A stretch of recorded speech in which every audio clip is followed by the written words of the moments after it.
Meus irmãos, nós estamos no tema Deus e o dinheiro, e nessa noite eu quero trazer uma palavra ao seu coração, muito pastoral, e no sentido talvez mais puro do que significa ser pastor, que está relacionado com a ideia de pai, com um pai que olha para os filhos e corrige e orienta seus filhos no caminho que eles devem andar. Obviamente que muitos aqui têm idade para serem meus avós, outros pais, mas através da palavra de Deus eu quero trazer uma palavra ao seu coração para te encorajar a viver aquilo que o Senhor tem para a sua vida. Hoje eu quero conversar com você a partir do título da mensagem que eu intitulei de Trabalhe para colher, plante para multiplicar. Trabalhe para colher, plante para multiplicar. E para tal, quero convidar você a abrir a sua Bíblia no livro de Gênesis, capítulo de número 26, verso de número 12.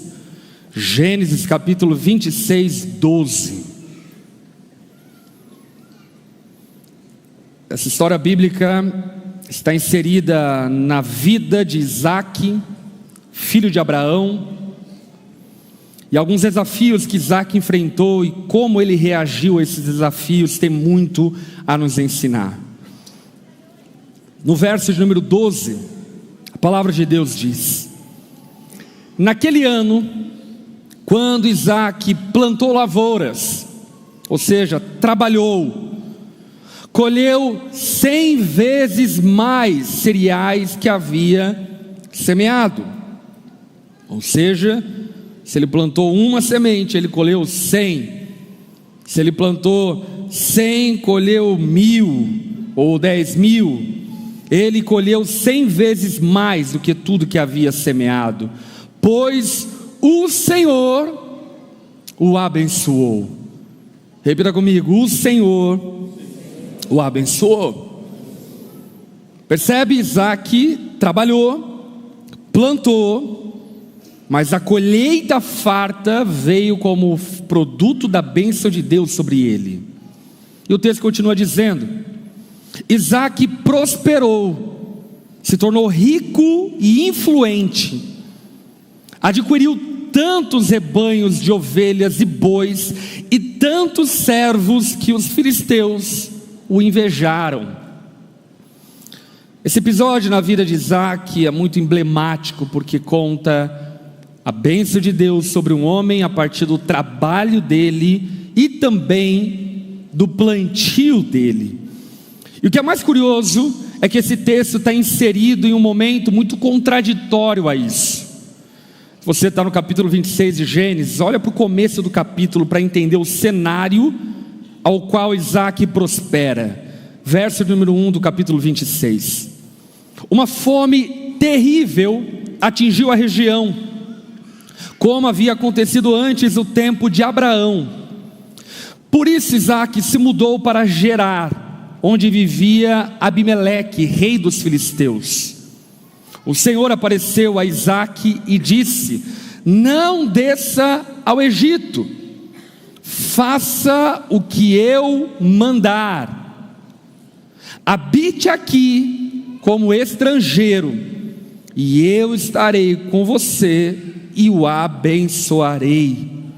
Com isso, confirmo que darei todas essas terras a vocês e aos seus descendentes, conforme prometi solenemente a Abraão, seu pai. Vamos orar. Abaixa tua cabeça e fecha seus olhos.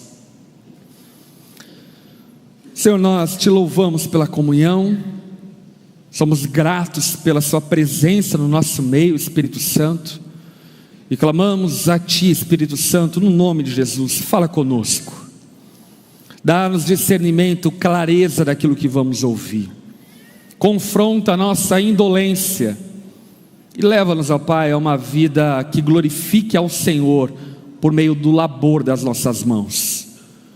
Que o Senhor possa falar conosco e trazer sobre nós sabedoria ao lidarmos com a provisão, com a providência e com tudo aquilo que o Senhor tem nos confiado. Nós carecemos da Tua voz, oramos e nos colocamos diante do Senhor, em nome de Jesus. Amém. Isaac estava em meio a uma crise regional, crise tal que o pai dele, Abraão, já havia passado. Na ocasião em que Abraão havia passado essa crise, a escapatória de Abraão foi ir para o Egito, e lá no Egito passar algum tempo, reestruturar a casa, para depois então voltar. E logo Isaac, ao ver a crise diante dos olhos dele, o que ele chega à conclusão é que ele deveria fazer o mesmo que o pai dele e ir para o Egito. Isso é bem curioso, porque de alguma forma, inclusive, se contextualiza na maneira como alguns de nós podem enfrentar as crises. Qual maneira? Vou fugir da crise, vou escapar da crise, vou escapar desse lugar que não está prosperando e vou para outro lugar, sei lá, vou pagar um coiote para entrar nos Estados Unidos, vou pagar um coiote para entrar em Sorocaba agora, não é? Vou mudar para a Europa, e lá na Europa começar uma vida nova, e nada de errado com isso propriamente, ok? Faz parte do movimento da vida. Entretanto, o que Deus demonstra a Isaac é que a providência de Deus não depende de que a economia esteja tudo bem. A bênção de Deus não depende que a região esteja produzindo altamente. Não, Deus chega para Isaac e diz: fique onde você está, Isaac, não fuja, não escape, porque eu lhe providenciarei em meio à escassez, eu lhe abençoarei em meio à fome, eu cuidarei de você e provarei que cuido de você em meio a esse deserto que você está enfrentando. Isaac ouve a voz de Deus. Isso nos faz perceber uma coisa de antemão. Qual? Precisamos ouvir a voz de Deus. Meus irmãos, não sejam impulsivos ao mudar de empresa, ao mudar de cidade, ao mudar de país. Pergunte a Deus, converse com Deus. Nós servimos a um Deus que está vivo, amém? Questione esse Deus vivo, se a decisão que você está pensando em tomar é a melhor decisão, se é o que Deus tem para você de fato e verdade. Porque ainda que logicamente aparentasse ser a melhor decisão para Isaac, espiritualmente não era a decisão que Deus queria que Isaac tomasse. A decisão que Deus queria que Isaac tomasse é: fique onde você está, e onde você estiver, trabalhe, plante, e eu vou lhe abençoar. E a partir disso nós percebemos no texto dois princípios bíblicos da tradição cristã, e que por vezes, por vivermos uma espiritualidade meio dualística, a gente desconsidera. Qual o princípio? O princípio do trabalho e do investimento. O que Isaac aqui está aplicando, praticando e vivendo é: quem trabalha, colhe. Quem trabalha, colhe. E quem planta, multiplica. E ainda que você talvez ouça isso e pense que isso é lição do coach X ou Y da internet, não. Isso é princípio bíblico. A palavra de Deus ensina isso de forma abundante, desde Gênesis, como você está vendo, até o Novo Testamento. Deus ensina-nos o valor do trabalho e o valor da boa gestão financeira, ao ponto de multiplicar aquilo que foi nos confiado. Sabe por quê? Porque a bênção de Deus não anula o esforço humano. Aleluia.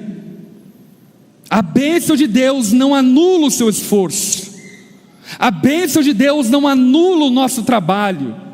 Pelo contrário, a bênção de Deus abençoa a fidelidade e a diligência. Deus abençoa aqueles que são dados ao trabalho. E dessa forma, eu quero dividir esse sermão em duas partes. A primeira parte eu quero falar sobre trabalho. Trabalhe para colher. O trabalho é onde a provisão de Deus é colhida. Quantos aqui querem usufruir da provisão e da providência de Deus? A provisão e a providência de Deus é colhida através do trabalho. E nós precisamos entender isso. A provisão de Deus não vem através do tigrinho, não vem através da Mega Sena, não vem através de apostas, vem através do trabalho. Se existe uma marca que o povo de Deus deveria carregar, é a marca do trabalho. Por quê? Sabe por quê? Porque o Deus que servimos trabalha, e trabalha até hoje, para que nós sejamos salvos. Nós não servimos a um Deus indolente, negligente, preguiçoso. Não servimos a um Deus que, como diz alguns, apertou o botão da história e deixa ela acontecer a reveria. Não, nós servimos a um Deus que está presente, trabalhando em prol, segundo o seu propósito e vontade, fazendo todas as coisas convergirem para a sua glória. O nosso Deus é trabalhador, aleluia. O nosso Deus não tem medo de carteira de trabalho. Ele criou a carteira de trabalho. O nosso Deus é dado ao trabalho. Aliás, diga-se de passagem, muitos irmãos quando leem um texto, por exemplo, quando Jesus está atravessando o mar da Galileia, o mar está em tempestade, quantos lembram desse texto? O que Jesus estava fazendo durante aquela travessia? Dormindo. E a conclusão poética que alguns chegam é: Jesus estava dormindo porque ele confiava no Pai. E sim, essa poesia, ok, não tem nada de antibíblica nela. Porém, a verdade do contexto do sono de Jesus é que ele estava dormindo porque estava cansado de tanto trabalhar. Ele estava exausto. Ele teve um dia fadigante, curando, pregando, ensinando, cuidando das pessoas, aconselhando. Aí, meu irmão, quando ele deitou no barco e estava aquela marolinha gostosa, ei, eu vou tirar um ronco, eu vou dormir. Porque Jesus era trabalhador, e era um trabalhador exaustivo. Obviamente que Jesus, como um bom judeu, não negligenciava o descanso, mas ainda assim ele trabalhava, e trabalhava muito. Se você for mapear as andanças de Jesus, você vai ficar cansado. Se você se orgulha de correr meia maratona, Jesus vai fazer isso há muito tempo atrás. Jesus andava por toda parte, realizando sinais e maravilhas, trabalhando, e inclusive o seu trabalho era o meio pelo qual a provisão do Pai vinha sobre ele, para que ele pudesse manter sua vida e ministério. Nós servimos a um Deus que trabalha, nós servimos a um mestre que trabalha, nós servimos ao Espírito Santo que trabalha, e nós, por consequência, também devemos trabalhar. Meu irmão, minha irmã, não combina com o povo de Deus gente preguiçosa. Isso não faz parte da característica do povo de Deus. Não faz parte da característica do povo de Deus gente que talvez viva calculando seguro-desemprego para manter sua vida. Nada de errado com o seguro-desemprego, é um benefício que inclusive a gente paga para ter. Entretanto, tudo de errado com quem vive uma vida baseada em seguro-desemprego. Já viu gente assim? Não na igreja, no nome de Jesus não. Mas que tipo, trabalha tanto tempo para poder ter direito ao seguro-desemprego, pega o seguro-desemprego, aí depois volta a trabalhar, trabalha tanto tempo, dá o golpe no patrão, seguro-desemprego, quando tem oportunidade, processa o patrão, arranca dinheiro dele, quebra a empresa e vive à custa dos outros. Isso não faz parte do DNA do povo de Deus. O povo de Deus, escuta aqui, não é o povo que ama o sextou, é o povo que ama o segundou.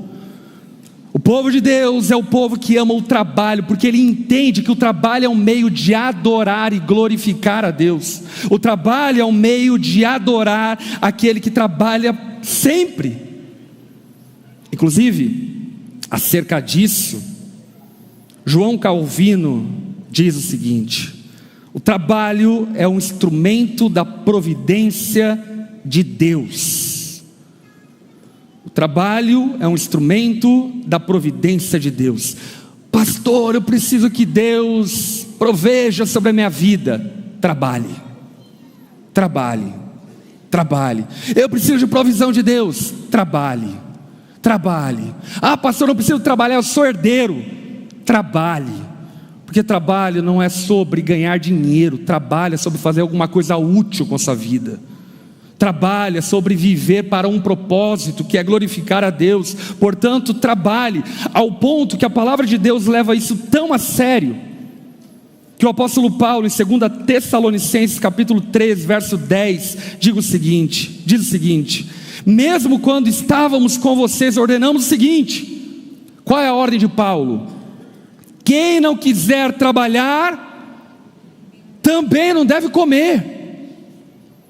O que o apóstolo Paulo está dizendo à igreja de Tessalônica é que ela não deveria abrigar, acolher, sustentar, manter gente preguiçosa, gente indolente, gente negligente, gente encostada.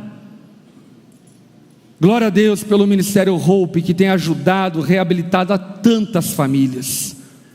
Mas o nosso propósito do Ministério Hope não é alimentar pessoas para o resto da vida, é ajudá-las a terem autonomia, e tendo autonomia, terem dignidade, trabalhando, conquistar com o suor do trabalho a provisão de Deus.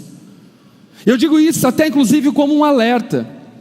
Há um alerta em relação à nossa generosidade, que por vezes ela é uma generosidade travestida de vaidade. Aí nós ajudamos aquele irmão que não quer trabalhar, não quer saber de nada, dizendo: ah, não, estou servindo a Deus.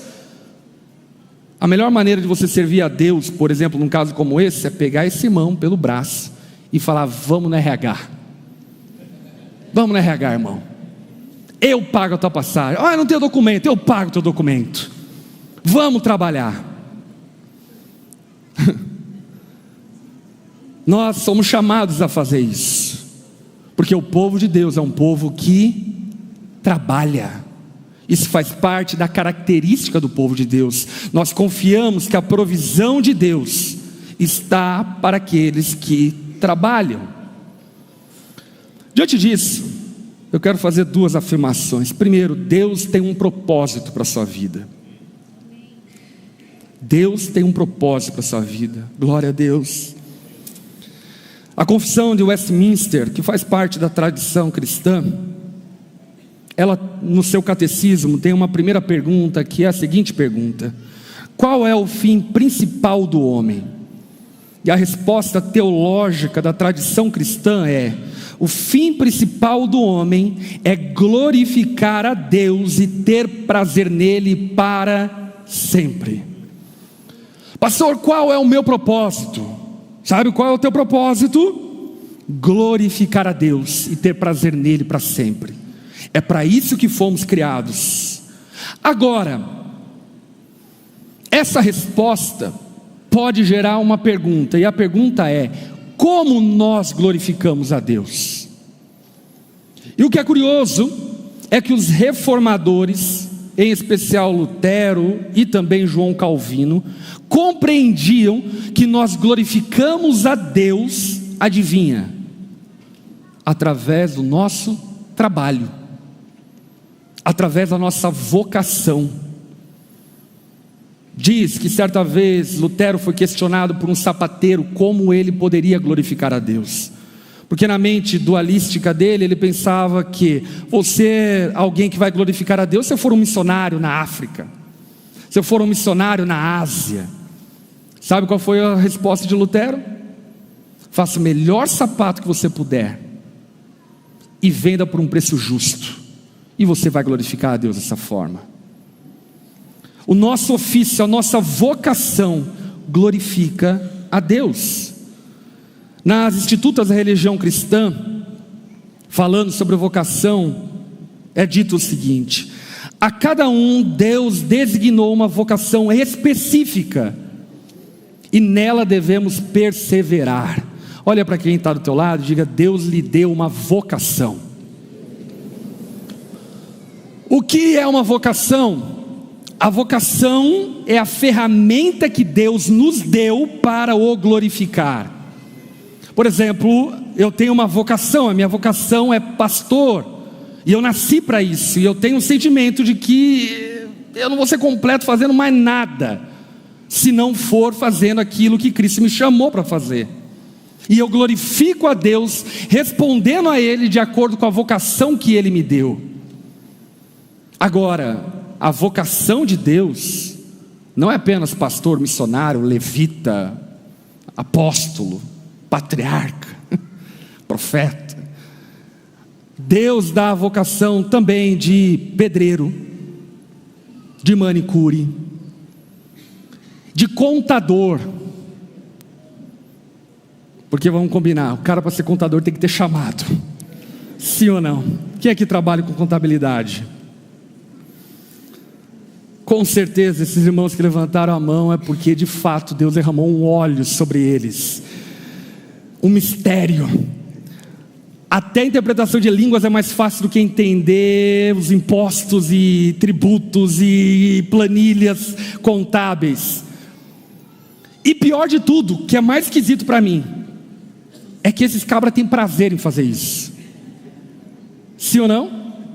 Sim! E o que é isso? Vocação. Deus dotou-nos de vocação para que, exercendo a nossa vocação, nós glorifiquemos a Deus. Temos pedagogas aqui entre nós?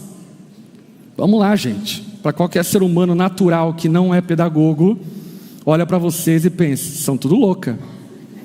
São tudo louco. O que eles estão fazendo com a vida deles? Cuidar de 2 em casa já é uma loucura. Imagina cuidar de 15, uma manhã toda, uma tarde toda. E ainda em casa está pensando no plano de aula de amanhã. Você está maluco. Mas por que a gente não entende isso? Porque talvez para muitos aqui essa não é a nossa vocação. Mas para aqueles que são pedagogos, e eu tenho uma pedagogenta em casa, ela de fato se sente cheia, preenchida, os olhos brilham quando ela pensa em educação. E isso tem a ver com vocação. Deus te deu uma vocação para glorificar a Ele. Você quer viver para a glória de Deus? Seja o melhor que você puder ser na vocação que Deus lhe confiou. E no meio desse exercício da vocação, a provisão de Deus virá sobre a sua vida. A vocação de Isaac era plantar, e ele plantou diligentemente, porque a colheita que Isaac recebeu é fruto de trabalho e de fé. Não existe colheita sem trabalho. Pode até haver colheita com pouco trabalho, mas toda colheita sucede o trabalho. Toda colheita antes foi acompanhada de labor, de trabalho, de dedicação, de levantar a cama, sair no campo e colher aquilo que está nas árvores, ainda que você não tenha plantado aquela árvore. Isaac trabalhou, e aqui entra um diferencial que nós não podemos ignorar. Ainda que Isaac tenha trabalhado, o que a palavra de Deus diz é que ele colheu muito. Colheu muito. E por que ele colheu muito? Versículo 12: pois o Senhor o abençoou. Que no nome de Jesus o Senhor abençoe o teu trabalho, Ele abençoe as tuas mãos, Ele abençoe o teu labor. Que no nome de Jesus a bênção de Deus esteja lá no teu salão de beleza, seja lá na tua clínica, seja lá onde você está exercendo a tua profissão. Que o Senhor te abençoe, porque o Senhor abençoou Isaac. Em tempo de escassez ele teve uma colheita farta. Isaac não colheu muito porque a terra era boa, pelo contrário, ele colheu muito porque Deus o abençoou. A terra era ruim, O tempo era de crise, mas a bênção de Deus estava sobre Isaque, e o trabalho dele multiplicava-se em colheita farta. Inclusive tem um Salmo 128, verso 2, que fala sobre isso, dizendo: você comerá do fruto do seu trabalho, será feliz e próspero. Que no nome de Jesus você colha do fruto do seu trabalho, que você colha do fruto do seu labor. Diante disso, eu quero dar aqui rapidamente 5 conselhos para trabalhadores. O primeiro deles: trabalhe como quem serve ao Senhor. Amém? Vá para a sua empresa de verdade, em oração, dedicando o teu trabalho ao Senhor. Você faz Uber, atenda as pessoas que você vai levar como ao Senhor, sirva como ao Senhor. Segundo, seja fiel no pouco, antes de esperar muito. E aqui em especial eu quero falar para aqueles que estão na casa dos 20 anos: calma, calma. Você começou ontem no game e está achando que já é PhD nesse jogo da vida. Calma. Eu digo isso porque nessa geração fast food, drive-thru, as pessoas estão entrando em empresa e querendo galgar lugares e posições que pessoas demoraram anos para galgar essas posições e lugares.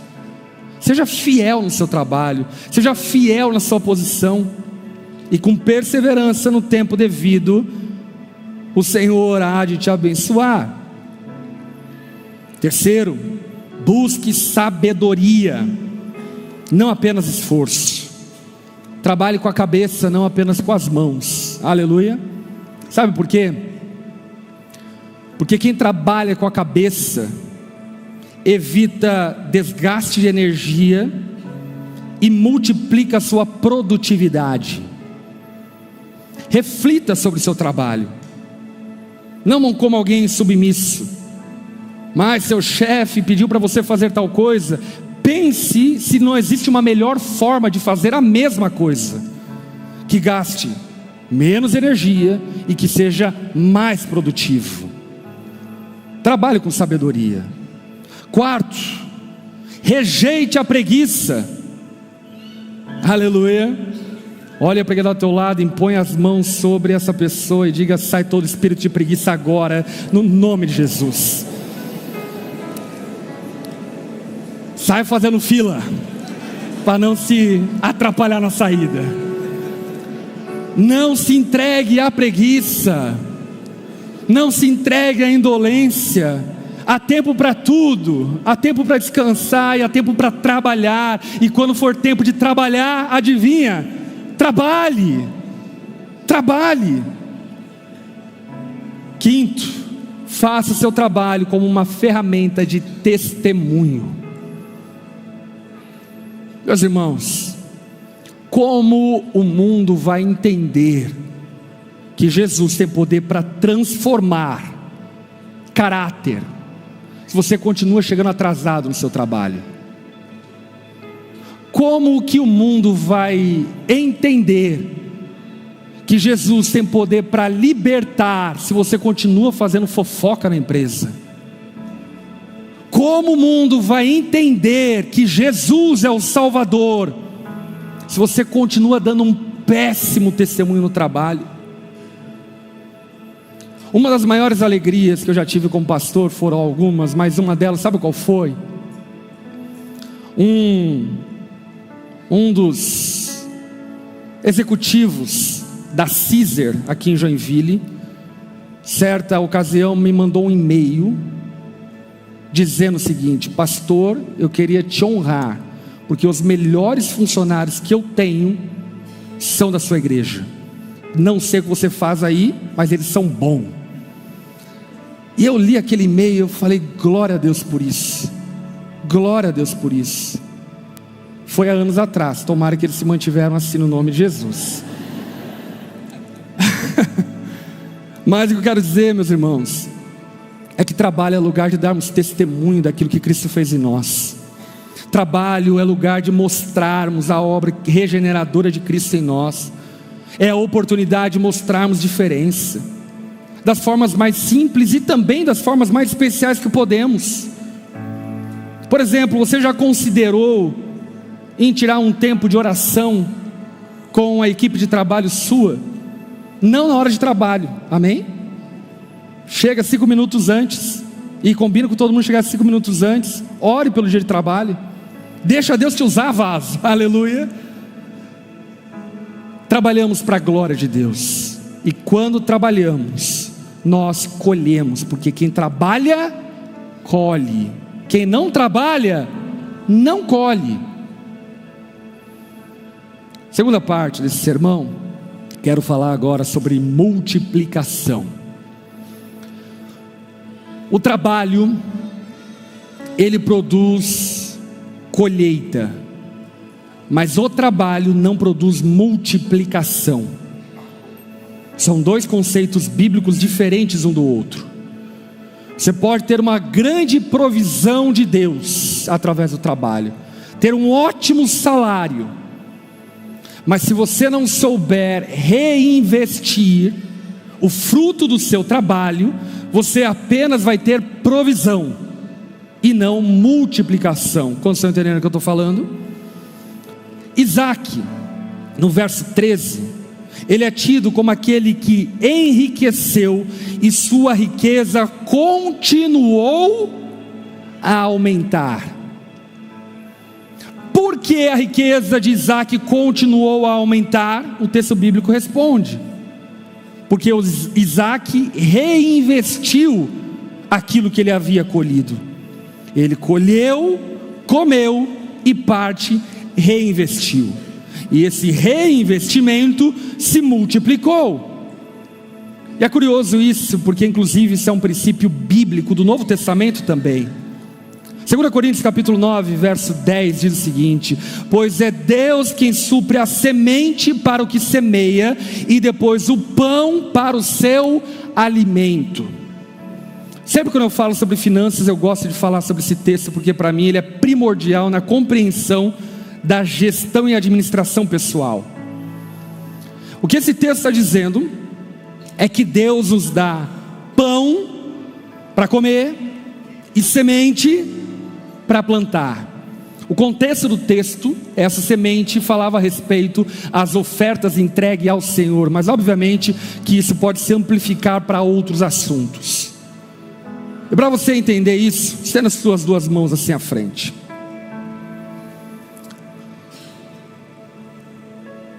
Na provisão de Deus, Deus dá pão, uma mão, e Deus dá semente.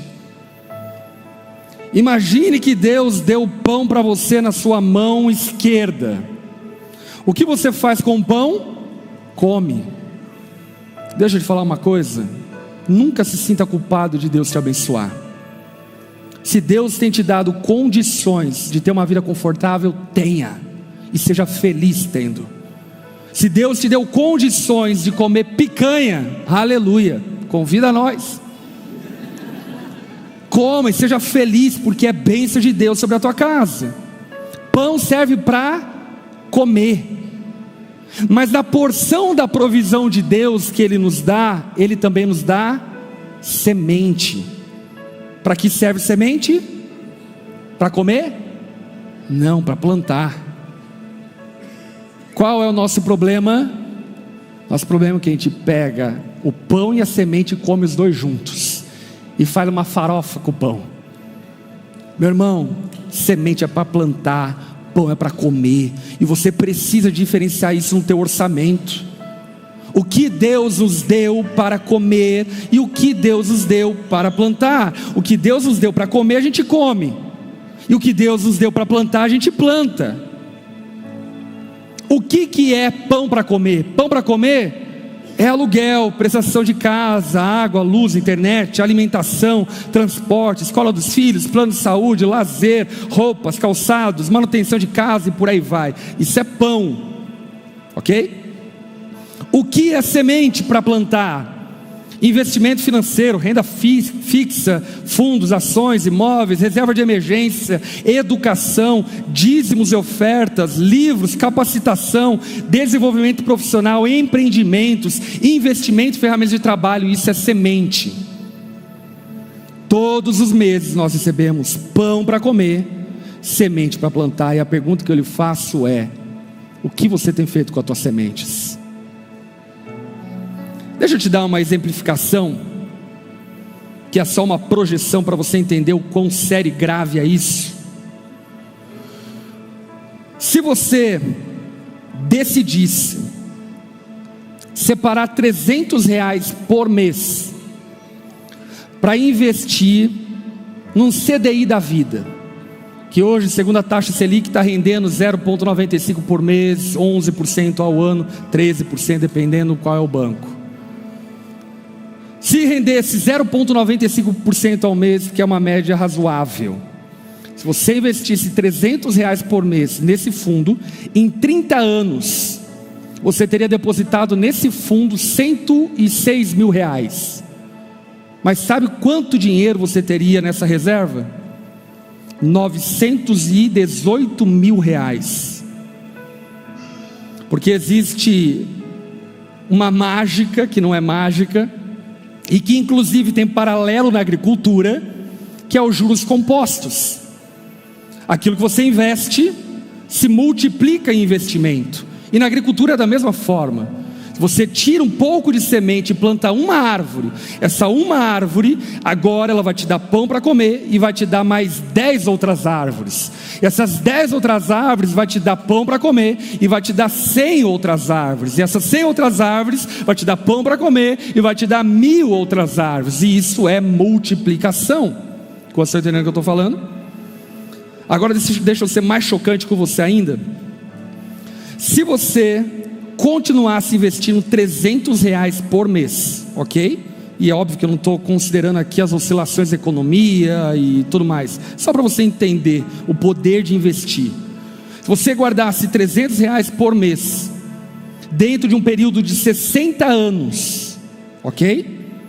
Você teria investido em 60 anos R$212 mil do teu bolso. Mas sabe quanto você teria nesse fundo de investimento? R$28.541.000. Investindo R$300 por mês. O que eu quero que você compreenda, meu irmão, é que não adianta você querer multiplicar seus recursos se você não refreia os seus gastos e não distingue o que é pão para comer e o que é semente para plantar. Infelizmente, por causa de falta de educação financeira e bíblica, porque como nós já ouvimos no tema, a Bíblia que está falando isso para nós. Só estou usando ilustrações do nosso tempo, mas o princípio é bíblico, o princípio não é dos nossos dias. Por causa de falta de educação financeira e bíblica, o que acontece com muitos de nós? Por exemplo, pensa você recebeu um aumento salarial nesse ano, ou dentro de um período de um ano, recebeu? A pergunta que eu lhe faço é: onde está esse dinheiro? Onde está esse dinheiro? O que você fez com ele? Sabe o que a maioria de nós faz? Ao saber que vai receber um aumento, já faz um financiamento. O salário nem pingou na conta e já está comprometido. Meu irmão, calma.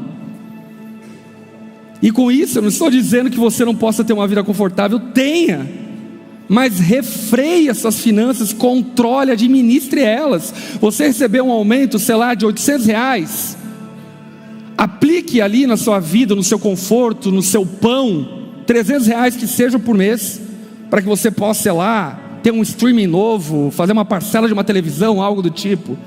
Mas, meu irmão, você não precisa comprometer os seus R$800.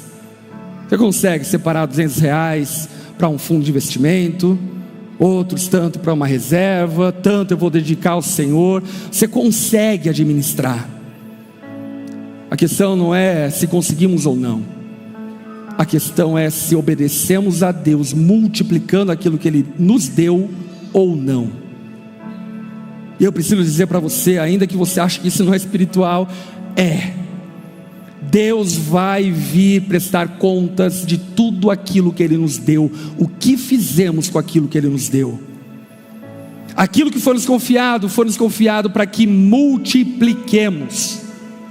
A multiplicação é resultado da fidelidade constante. Provérbios capítulo 21, verso 5 diz: os planos bem elaborados levam à fartura.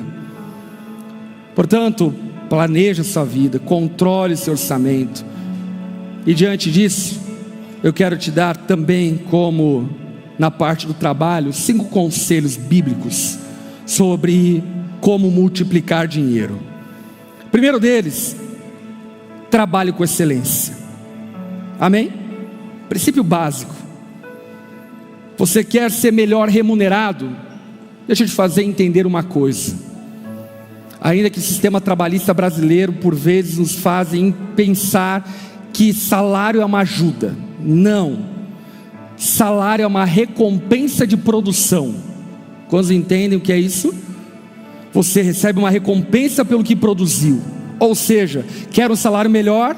Produza mais. Produza mais. E a produção é que vai resultar em um salário melhor. Portanto, trabalhe com excelência. Ah não, pastor, sou concursado.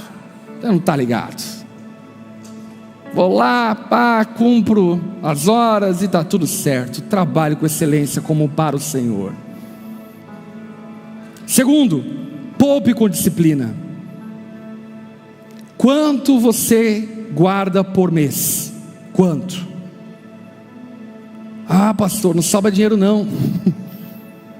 Que seja R$20, só para você aprender a ter disciplina. Que seja R$30, que seja R$10. Comece a separar R$10 todos os meses. Coloca lá no caixinha do Nubank. Deixa lá aplicado. Mas pastor, rende centavos no mês. Mas é uma questão de exercício espiritual ao tratar o dinheiro. É controlar seus impulsos. Terceiro, invista com sabedoria. Aleluia. Pastor, eu vou aplicar meu dinheiro numa criptomoeda que surgiu. É uma loucura. Cresceu 200%. O Elon Musk falou e ela pá! Meu irmão, a multiplicação vem com o tempo. Calma, tenha calma, tenha disciplina e constância. É muito melhor do que ter impulso e ignorância. Quarto, oferte com generosidade. Se tratando de multiplicação, existe uma correlação direta entre a bênção financeira de Deus e a nossa fidelidade em relação aos dízimos e ofertas. Quinto, viva com simplicidade. Deixa eu te ajudar a desfazer um equívoco. Viver com simplicidade não é todos terem as mesmas coisas. Amém? Não é isso. Viver com simplicidade é você poder ter mais, viver com mais e optar viver com menos. Viver com menos para investir, viver com menos para ser generoso, viver com menos para não ter dor de cabeça, viver com menos para ter mais largueza na vida, viver com menos. E eu digo isso por quê? Porque muitas pessoas aprisionadas a uma ideia de que simplicidade tem a ver com um level na vida que a gente chega, e aí quando a gente chega lá, então a gente vive com simplicidade. Ah, se eu fosse Neymar eu viveria com simplicidade. É muito fácil ser generoso com o dinheiro dos outros. É muito fácil ser bom mordomo com o dinheiro dos outros. É muito fácil você ser fiel com o dinheiro dos outros. O desafio bíblico é você ser fiel com aquilo que Deus tem te dado. O desafio bíblico é você, na tua condição, refrear os seus gastos, administrar seu dinheiro e honrar ao Senhor com aquilo que Ele tem lhe confiado. Sabe por quê? Porque por fim, Deus abençoa aquele que trabalhe com fé. Deus abençoa. Deus demora muito tempo para fazer as coisas de repente, mas Ele abençoa. Deus abençoa aquele que planta com sabedoria. Deus abençoa aqueles que reinvestem com diligência. Reinvista na sua carreira, meu irmão.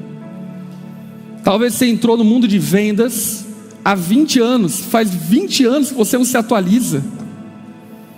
Vai fazer um curso, vai para uma feira, vai aprender coisas novas. Há 20 anos atrás não existia nem Facebook. Aprenda coisas novas, invista na sua carreira. Quarto, Deus abençoa aqueles que confiam nele mesmo diante da crise. Isaac confiou no Senhor, e mesmo diante da crise, colheu abundantemente, pelo favor e pela bênção de Deus que estava sobre ele. Que o Senhor, no nome de Jesus, possa abençoar a tua casa.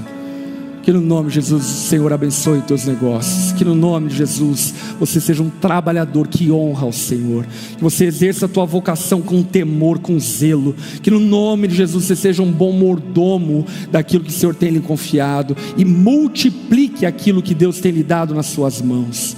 Amém.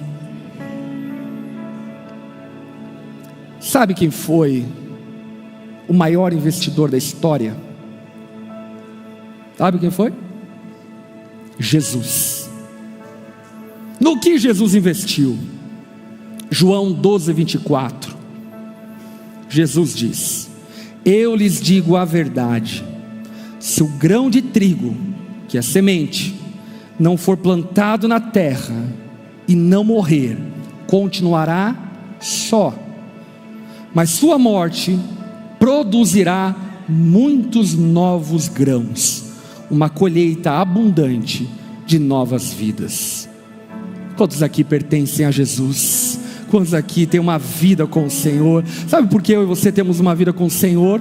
Porque Jesus é a semente que foi plantada na terra. Jesus é o investimento do Pai que morreu em nosso lugar, para que todo aquele que nele crer não pereça, mas tenha a vida eterna. E eu e você, palavra bíblica, somos o fruto do penoso trabalho de Jesus.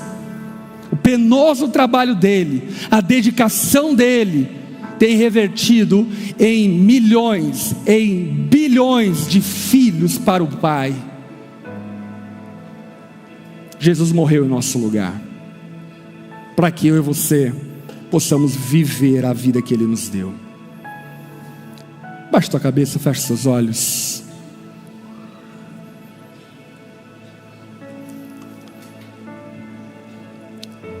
Se você está aqui e não tem uma vida com Deus,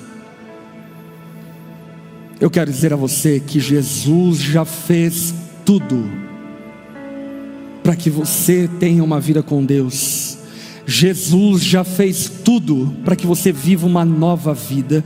Jesus é o grão de trigo que morreu em nosso lugar para que vivamos uma nova vida. E por esse motivo, se nessa noite tão pouco você se entregar a Jesus, Ele é poderoso para transformar a tua história e te dar uma nova vida. Por esse motivo, se você não tem uma vida com Deus, mas no íntimo do seu coração existe um anseio, um desejo de viver com o Senhor, você sabe que precisa dele, o teu coração aponta para isso. Se você é essa pessoa, eu quero te convidar a fazer uma oração junto comigo. Jesus está aqui, Ele ouve a tua oração. Por esse motivo, se você quer ter uma vida com Deus aqui ou acompanhando essa transmissão, se você quer ter uma vida com Deus aí no seu lugar mesmo, diga essas palavras para Jesus. Diga assim a Ele: Senhor Jesus, eu reconheço que sou pecador, e reconheço que não tenho nada que eu poderia dar para ter a vida eterna. Eu reconheço que se o Senhor não me dar graciosamente a vida eterna, eu não posso conquistá-la. E nessa noite eu declaro que eu creio, Jesus. Eu creio que tu morreu em meu lugar. Eu creio, Jesus, que você é a oferta do Pai para que eu possa ser salvo. E por isso eu clamo a Ti, transforma a minha vida, muda a minha história. Eu me rendo a Ti, Jesus,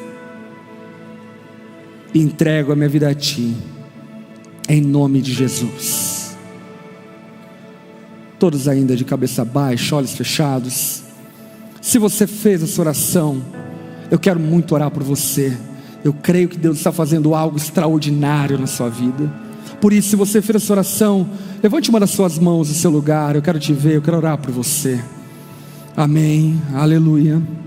Amém, amém. Você que levantou a sua mão aí no seu lugar mesmo, por gentileza, fique em pé nesse momento. Eu quero orar por você. Eu creio que Deus marcou um encontro com você essa noite, um encontro para transformar a tua história. Você que fez essa oração, levantou a sua mão, fique em pé no seu lugar. Se você está acompanhando essa transmissão e de igual forma fez essa oração se rendendo a Jesus, eu também quero te convidar a colocar nos comentários: eu me rendo a Jesus. Também queremos orar por sua vida. Eu quero convidar a igreja que está próxima a essas pessoas a acolhê-los. Você que está sentado, estenda suas mãos em oração a essas pessoas. Vamos participar desse momento junto com eles. Vamos orar ao Senhor. Senhor, nós te louvamos, exaltamos o teu nome, porque em tua bondade, misericórdia e graça houve espaço para salvar-nos. Obrigado, Pai, porque em teu amor o Senhor estendeu a mão para cada uma dessas pessoas, e nós cremos que tu estás começando uma obra extraordinária na vida de cada um deles, ó Pai. E por isso nós clamamos: encha-os do teu Espírito, Senhor. Derrame sobre eles a tua bênção, do teu favor. Derrame sobre eles a alegria, a paz que excede a todo entendimento, e que hoje comece uma nova história contigo, Senhor. Como igreja, nós celebramos, porque sabemos que o céu está em festa. Nós nos alegramos, porque sabemos que o céu está em júbilo. E reconhecemos, ó Pai, a tua graça sobre nós. Como igreja, os acolhemos no nosso meio como parte da nossa família na fé, e fazemos isso no nome de Jesus. Amém e amém, aleluia. Você pode fazer uma festa, dar uma salva de palmas a Jesus. Aleluia. Pode tomar seu assento. Você que fez essa oração se rendendo a Jesus, junto com aquelas pessoas que estão visitando a gente pela primeira vez, assim que acabar o culto, mais à frente, eu quero te convidar a sair pelo meu lado direito, ir ao lounge. Nós queremos conversar com você de forma breve. Mas antes de acabarmos o culto, eu quero propor um momento para que nós possamos orar pedindo o favor de Deus sobre a nossa profissão, trabalho, negócio. Quantos aqui são empreendedores, empresários? Quantos aqui são profissionais, trabalhadores? Quantas aqui são trabalhadoras? Talvez até do lar, você é trabalhadora. Amém, nada de preguiça, irmã. Nada de ficar fofocando em casa. Aqui ó, tá em casa para trabalhar. Aleluia. Eu quero, logo após a gente ouvir essa canção, orar e pedir ao Senhor a bênção dele sobre a nossa vida profissional, sobre o nosso trabalho, sobre aquilo que estamos exercendo. Por quê? Porque, como eu falei, infelizmente, nós temos uma espiritualidade esquizofrênica e separamos o sagrado do profano. Inclusive pensamos que Deus não pode abençoar nossos negócios. Isso não é uma verdade bíblica. Por isso eu quero que você ouça essa canção, seja ministrado por ela, e depois a gente vai orar.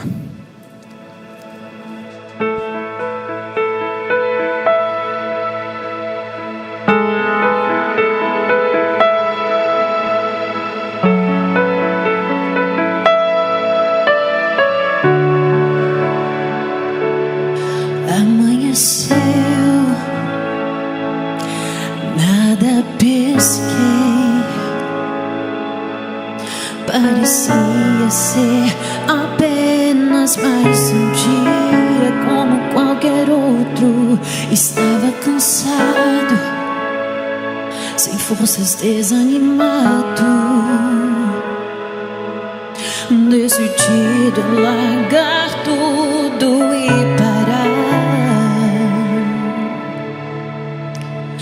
Deus conhece tua estrutura, sabe o que está fazendo. Mesmo que seja difícil, não pare, Ele está vendo. Colheu todas as tuas lágrimas e mandou você parar. Pegue o que Ele te entregou e volte para o mar, que até lugar. Quem mandou largar a rede? Quem mandou você parar? Volte para o mar alto, no lugar da tua vergonha eu vou te honrar. Quem mandou largar a rede? Quem mandou você parar? Volte para o mar alto, no lugar da tua vergonha eu vou te honrar. Filho, Ele vai te honrar. Ele vai sim.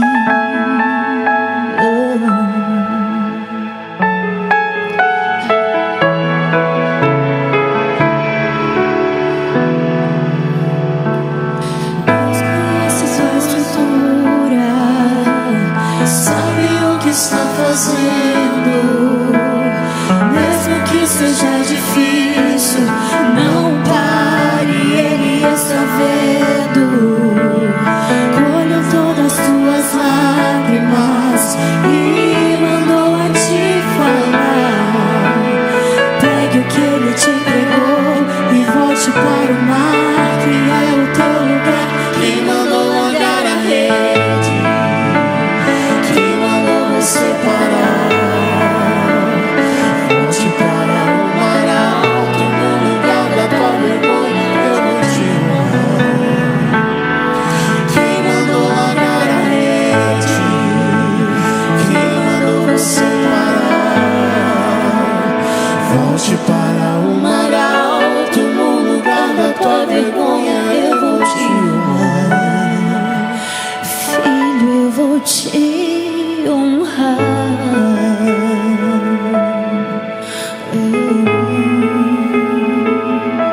Eu vou te honrar.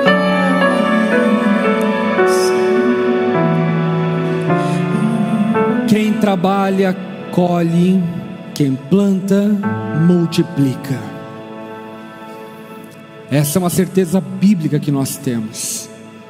Cedo ou tarde, às vezes tarde, mas antes tarde do que nunca, o Senhor recompensa aqueles que diligentemente o honram com aquilo que Ele mesmo confiou.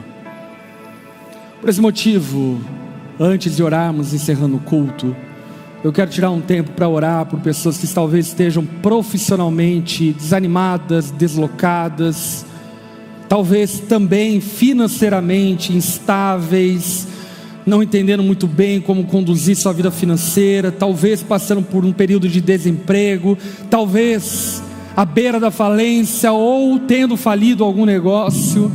Se você profissionalmente, financeiramente está precisando de oração, eu quero convidar você a ficar em pé no seu lugar, se você é essa pessoa.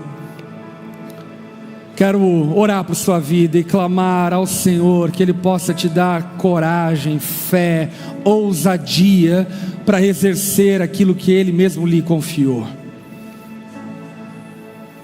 Você que está sentado, junte-se a nós em oração. Estenda as mãos a essas pessoas, vamos orar ao Senhor.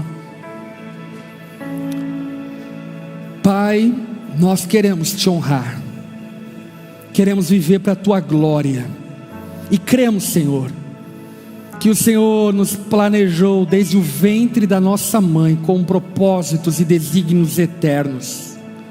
Por isso nós clamamos, Senhor, que essa instabilidade temporária que alguns estão enfrentando possa ser alcançada pelo Senhor. E o Senhor traga o ânimo devido para que eles perseverem naquilo que lhes foi confiado. Eu clamo a Ti, Senhor, enche-os de sabedoria e discernimento, para discernirem os passos, para discernirem as decisões, para discernirem as portas abertas e fechadas, e dessa forma, ó Pai, trilhar o caminho que o Senhor deseja que eles trilhem. Eu clamo a Ti, ó Pai, por empresários, empresárias, empreendedoras, que o Senhor possa prosperar o negócio desses irmãos, se eles têm honrado ao Senhor, têm trabalhado diligentemente. Dê a eles, ó Pai, multiplicação daquilo que eles têm plantado com labor e trabalho, Senhor. Abençoa, ó Pai, as casas, dê boa gestão financeira dos recursos a Teu povo, Pai, para que não sejamos dominados por nenhum banco, não sejamos dominados por boletos, não sejamos dominados por dívidas, mas possamos servir ao Senhor com nossos recursos, ó Pai. Eu clamo a Ti, Senhor, torne os trabalhadores realizados, profissionais felizes, que a recompensa e a provisão seja apenas uma consequência de estarem agradando ao Senhor e servindo ao Senhor naquilo que o Senhor deu a eles, ó Pai. Nós oramos, nos colocamos diante de Ti em nome de Jesus. Amém. Amém. Vamos todos ficar em pé. A palavra de Deus fala para que não sejamos apenas ouvintes da palavra, mas praticantes. Que no nome de Jesus você receba a unção da formiga trabalhadora. A formiga é um bicho bem curioso. Inclusive um amigo meu escreveu um livro chamado Formigas, Davi Lago escreveu, vai estar na conferência, aliás. Leia esse livro. Ele é bem devocional, bem didático e confrontador. Você sabia que uma formiga, ela carrega 4 vezes o peso dela? As formigas são curiosíssimas no que diz respeito ao trabalho, à provisão, ao cuidado, a providência e por aí vai. Que no nome de Jesus você seja um trabalhador, alguém dado ao trabalho. Mulheres, que vocês sejam trabalhadoras. Como eu falei anteriormente, mas pastor, eu sou do lar. Minha irmã, que a tua comida seja a melhor da cidade, que teus filhos durmam na cama mais confortável que possa haver, que a tua casa seja coberta de oração, que as tuas vizinhas sejam abençoadas com pudim de leite volta e meia, aleluia. Que sejamos trabalhadores, gente que entende que glorificamos a Deus com o nosso trabalho. E se Deus decidir nos abençoar como decidiu Isaac, glória a Deus por isso, mas que no final das contas façamos tudo para a glória de Deus, e esse é o motivo do trabalho. Que Deus te dê diligência para administrar teu dinheiro e multiplicar teus recursos. Deixa eu só reafirmar uma coisa: o teu valor não está naquilo que você tem. Talvez esse seja o pior erro que um ser humano possa cometer, pensar que o valor dele está no celular que tem. Meu irmão, se você não precisa de um iPhone novo, não compre um iPhone novo. Você não é melhor porque você tem um iPhone novo, e nem pior. Se você não precisa trocar de carro, não troque de carro. Se você não precisa de um carro, não tenha um carro. Aprenda que o seu valor está atrelado a coisas muito mais profundas do que aquilo que se aparenta para os outros. Seja liberto no nome de Jesus da vaidade e da tentativa de ser aceito por todo mundo. Amém. Deixa eu orar por sua vida, estenda suas mãos como recebendo. Senhor, obrigado por essa noite.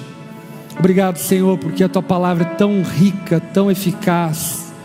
Obrigado, Senhor, porque o Senhor se preocupa com tantos detalhes da nossa vida. Nós Te louvamos, ó Pai, porque a Tua fidelidade tem nos alcançado, e mesmo em meio a nossas teimosias, ó Pai, nós temos usufruído da Tua bondade, da Tua graça, da Tua misericórdia. Eu clamo a Ti, Pai, que aquilo que ouvimos do Senhor nessa noite seja cravado em nosso coração e que de fato honremos ao Senhor com a boa mordomia dos recursos, com o trabalho dedicado a Ti.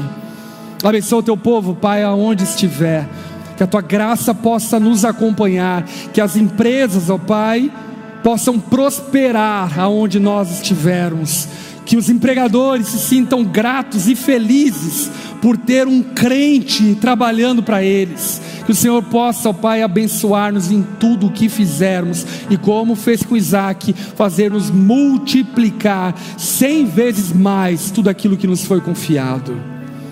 Que Teu amor, Pai, seja sobre nós, que a graça e a paz de Jesus nos acompanhem, que o consolo e a presença do Espírito Santo seja conosco por onde formos, para a glória do nome de Jesus que nós oramos. Amém e amém. Amém. Você foi abençoado essa noite? Dê uma salva de palmas ao nome de Jesus. Aleluia. Abrace o máximo de pessoas que você puder. Deseja a elas uma semana extraordinária. Que Deus abençoe a tua casa. Até o próximo culto no nome de Jesus. E aí, tudo bem? Você acabou de ouvir uma mensagem poderosa e transformadora. E para você não perder nada, se inscreva no canal, ative o sininho, porque sempre quando nós entrarmos ao vivo, você vai receber uma notificação para não ficar de fora. E eu tenho algo para você. Eu vou deixar aqui 2 indicações, então já clica e continue recebendo mais de Deus. Um abraço e até a próxima.